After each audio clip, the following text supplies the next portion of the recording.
What up, everybody? Chad here. Wanted to talk about sitting at the big table. With the debates, we're not even going to talk about those because there's enough talking heads that have already broke it down. I don't even need to touch it.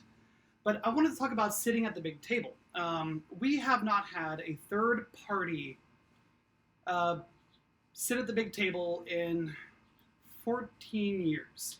That was Ross Perot back in 1996. And that is an issue. There's a lack of party diversity, and that's an issue. We have red versus blue, Democrat versus Republican, and it's let's throw in all these nominees from one and all these nominees from the other because that's where the money is. And if you don't raise enough money by a certain time, you're counted out of the debates, or if you aren't able to get enough support behind you, you're out.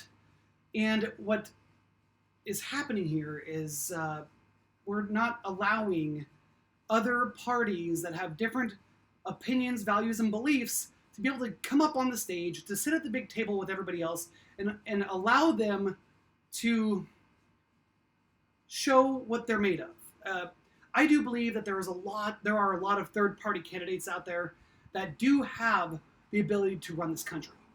We just don't get to see them. Right now, there's Joe Jorgensen, which is the more popular of the third parties, and that's saying a lot because there was no one on stage. If you don't really do any research about third parties, you don't even know she exists unless you're part of the Libertarian Party. And see, that is the problem. With enough support and a decent amount of money, she should be able to take the stage like everybody else. Not, 10 Democratic nominees and 12 Republican nominees, which there weren't this year, but still, you know what I'm saying. So how can we make the change to get more people to sit at the table?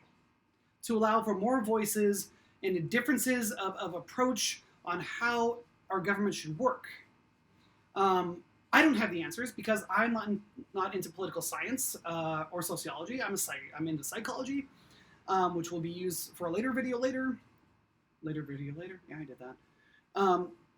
But yeah, so my question to you is, how can we make this change, the systemic change, to allow more people to sit at the table, to allow their voices to be heard,